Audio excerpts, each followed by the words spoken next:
कभी तो मेरी गज़ल गुनगुनाई होगी, वो मुझे याद करके ज़रूर मुस्कुराई होगी। मैं बैठा हुआ हूँ उसके पहलू में, ये सोच कर वो रात भर शर्माई होगी। कभी तो आईना के सामने सिंगार करते हुए मेरे लिए अपने लबों पर सुर्खी लगाई होगी। जो हाथ मेरे हाथों में थे, उन पर मेरे नाम की मेहंदी रचाई होगी। कभी तो मेरी दी हुई तोहफे में वो रंग बिरंगी चूड़ी कलाई में सजाई होगी।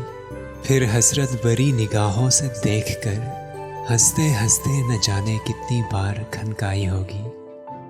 कभी तो मेरी जो एक तस्वीर है उसके पास, क्या खबर कि किस किस से कैसे कैसे छुपाई होगी।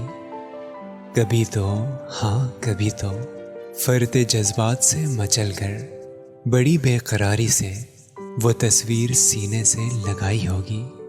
कभी तो मुझसे मिलती जुलती आवाज़ सुनकर वो भागती हुई दरवाजे तक आई होगी। कभी तो पूरे चांद की रात में आधी आधी सी मुलाकात की हर एक नामुकम्मल सी बात अपनी हमअसर सहेलियों को बताई होगी। कभी तो जब चैन न उसे कहीं मिला होगा और फिर उदास होकर दो फूल मेरी कब्र चढ़ाने लाई होगी। कभी तो कभी तो